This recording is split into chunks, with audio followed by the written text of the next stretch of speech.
Hey guys, CrossFlux here, and welcome back to Let's Play Cookie Run OvenBreak. In the last episode, we covered the first two lands of Trophy Race, exploring the lands just outside the Evil Witch's domain. Today will be a bit different.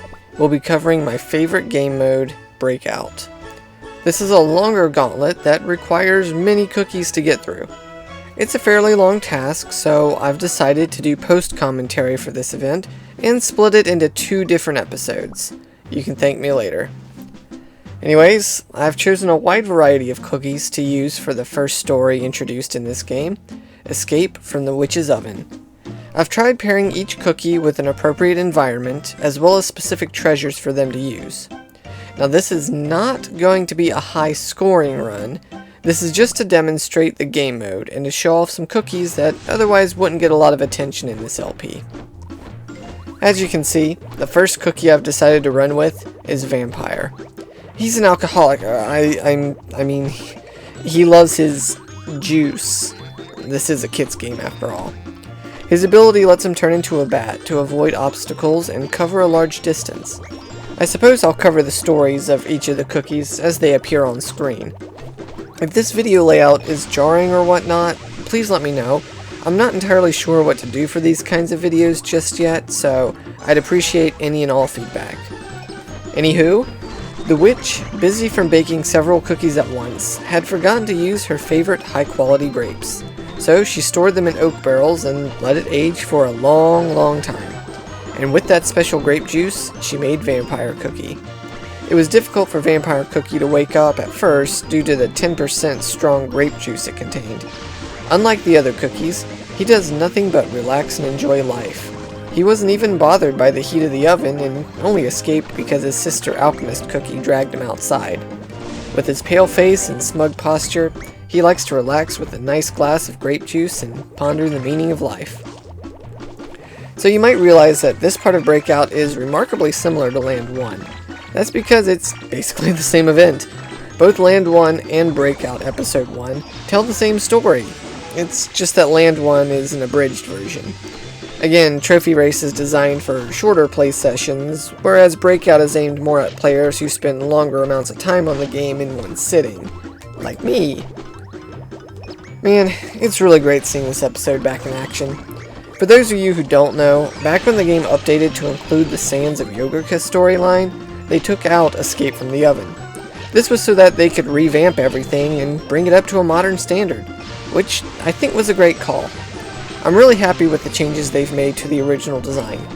They also consolidated things so that you can make it to the final area with only 12 cookies. In the original version, this mode required you to run with 20 cookies. Now that was a crazy investment of time. Since there are weekly rewards for completing the various BreakOut episodes, needing to run with 20 cookies may have been a bit too much for some players. Even I fell into that boat occasionally when I was particularly busy. And it sucked feeling shortchanged on my reward when I knew that I could have scored well if only I had the time to sit down and play. It seems we've reached the end of Vampire Cookie's run, so the next cookie on our list is a mischievous little devil. Literally. Have I mentioned that I really love the way Dev Sisters have created certain cookies? I find the vast majority of their cookies to be really unique in flavor and theme. For example, Devil Cookie looks like he's maybe made of hot sauce? Well, he's a tricky guy, so he's not made of what you'd expect. Devil Cookie is mysterious in many ways. This cookie might look hot and spicy, but tastes like fizzy cola.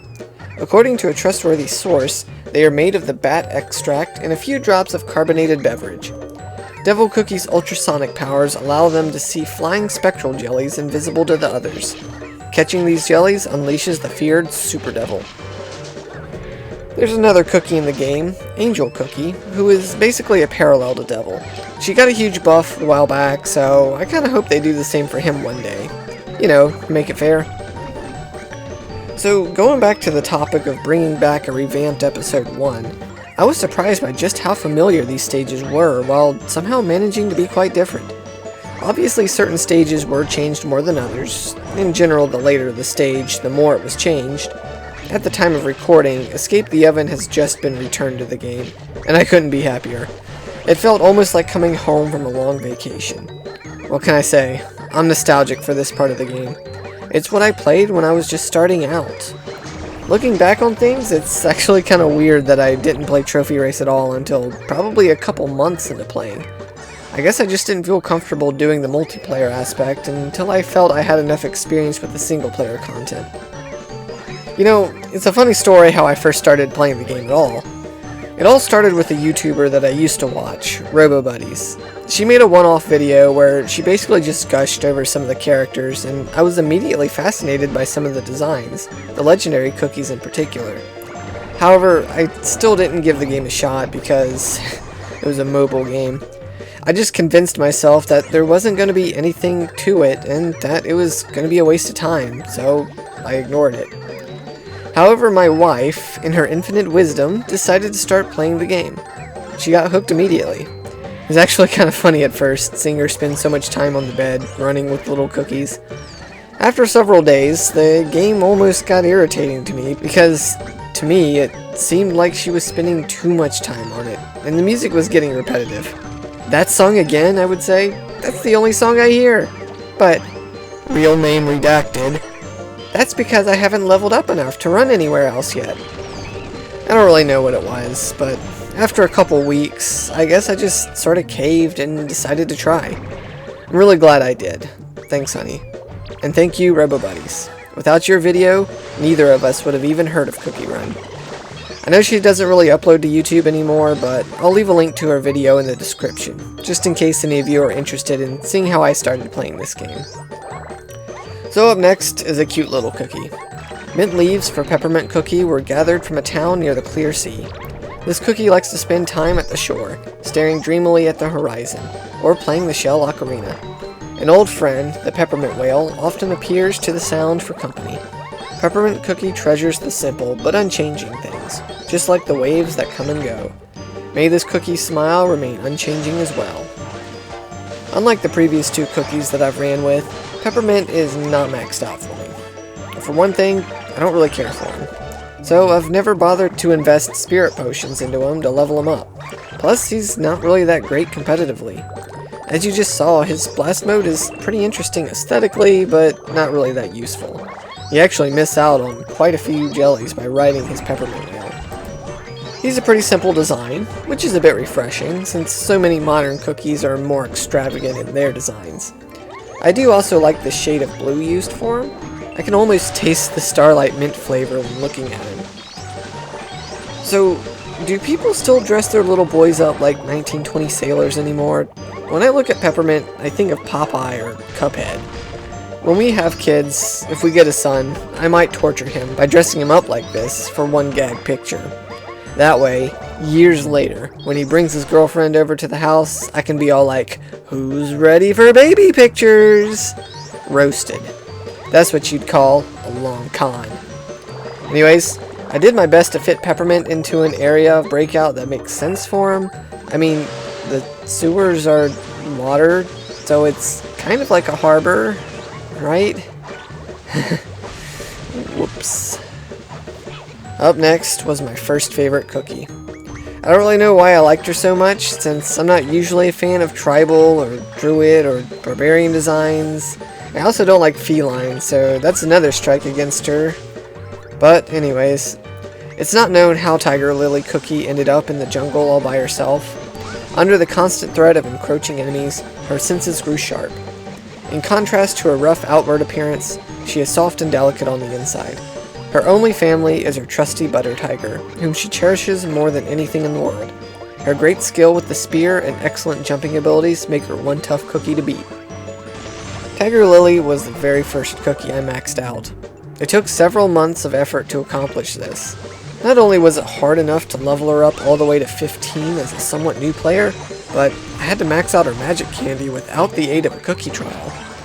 I'll go into more detail about magic candies later, but we know what cookie trials are.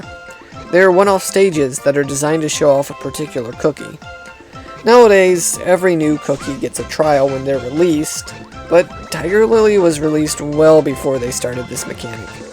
Cookie trials offer a lot of chances to get a cookie's magic candy ingredients, so I had to buy all the ingredients for her myself. But it was worth it. At the time, Tiger Lily was still a decent cookie, and her magic candy granted her a whole new ability.